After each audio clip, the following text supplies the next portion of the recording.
Dogs in Islam have a complex and fascinating role that many might not fully understand.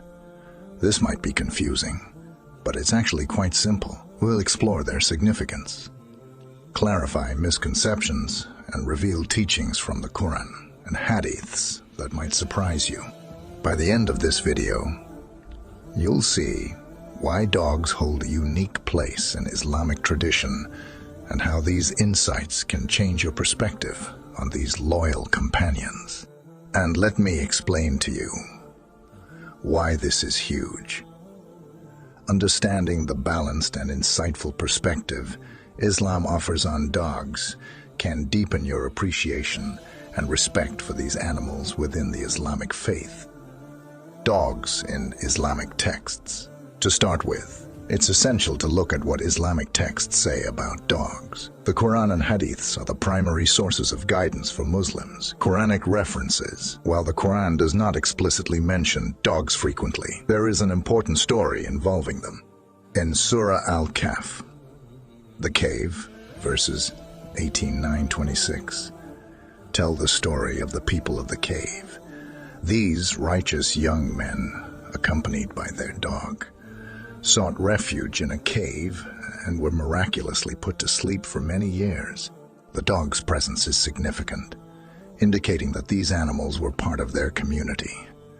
The verse states, "And you would have thought them awake while they were asleep, and we turned them to the right and to the left while their dog stretched his forelegs at the entrance." Quran 18:18. This might be confusing, but it's actually quite simple. This story highlights the acceptance of dogs within the community of believers. Hadith references. The Hadith sayings and actions of Prophet Muhammad, peace be upon him, provide more detailed guidance. Several Hadiths mention dogs in various contexts: protection and hunting. The Prophet, peace be upon him, allowed the use of trained hunting dogs. In Sahih Bukhari, it is narrated, "If a dog which is trained for hunting catches the game for you, you may eat it." Sahih Bukhari, Book 67. Hadith 403. Guarding and shepherding. Dogs are allowed for guarding livestock and property. The Prophet, peace be upon him, said, "Whoever keeps a dog, except a dog for hunting or herding livestock, his reward will be decreased by 2 cruets every day." Sahih Bukhari, Book 54, Hadith 541.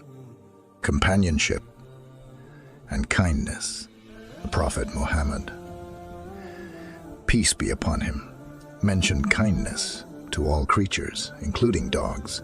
There is a famous hadith where a prostitute was forgiven by Allah for giving water to a thirsty dog, while a dog was going around a well and was about to die of thirst.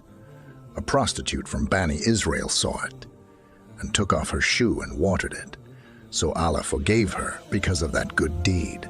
Sahih Bukhari, Book 54, Hadith 538. I realized something extremely interesting here.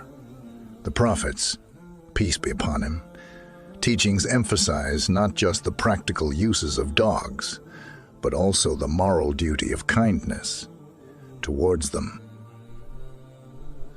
Purity and ritual. Cleanliness.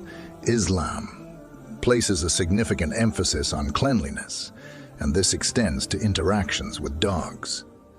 Concept of najasa. Impurity. In Islamic jurisprudence, dogs are often considered najis, meaning their saliva is impure. The Prophet Muhammad, peace be upon him, said, "If a dog drinks from the utensil of any one of you, it is essential to wash it 7 times." Sahih Bukhari, Book 4, Hadith 173. The emphasis on cleanliness ensures that Muslims maintain a state of purity for prayer and other religious duties. This ruling is based on hadiths and aims to maintain ritual purity, especially for prayer. This might be confusing, but it's actually quite simple. Despite the emphasis on cleanliness, Islam does not prohibit owning dogs. The rules encourage maintaining cleanliness while acknowledging the benefits dogs provide. But if you stop there, it would create a massive problem. The focus is on ensuring that cleanliness is maintained without vilifying the animal. Balanced approach. Scholars like Imam, Malik, and Imam Abu Hanifa have differing views on the impurity of dogs, emphasizing that the primary concern is the saliva, not the animal itself.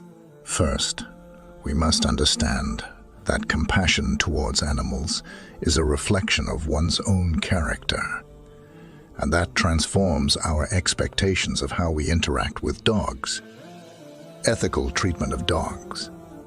Islam advocates for the compassionate treatment of all animals, including dogs. Kindness and compassion. Numerous hadiths emphasize kindness towards animals. The story of the prostitute forgiven for giving water to a dog highlights the importance of compassion. Islam teaches that all creatures are Allah's creation and must be treated with respect and kindness. The Prophet Muhammad, peace be upon him, said, "Whoever is kind to the creatures of God is kind to himself." The strategy of it is constantly teasing you to treat animals with kindness and avoid any form of harm. Avoiding harm. Islam prohibits cruelty to animals. This includes not using them for unnecessary labor or harm. The Prophet Muhammad, peace be upon him, condemned unnecessary killing and mistreatment of animals. In one hadith, he stated, "A woman was punished in hell because of a cat which she had confined until it died. She did not give it to eat or drink when it was confined, nor did she free it so that it might eat the insects of the earth." Sahih Bukhari, Book 54, Hadith 535. While I was researching that, I uncovered this secret. Dogs play an essential role in many practical aspects of daily life in Muslim communities. Dogs in contemporary Muslim communities. Working dogs. In many Muslim-majority countries, dogs are used for various practical purposes. This includes roles in security, hunting, and herding. For example, police dogs are used in search operations, and shepherds use dogs to manage their flocks. Top performers use the psychological hack of utilizing dogs for their innate abilities, benefiting communities in numerous ways. Companion animals. There is a growing acceptance of dogs as pets in some Muslim communities, provided that the rules of cleanliness and care are observed. Many Muslims keep dogs for companionship while ensuring they adhere to the guidelines regarding purity. Public perception.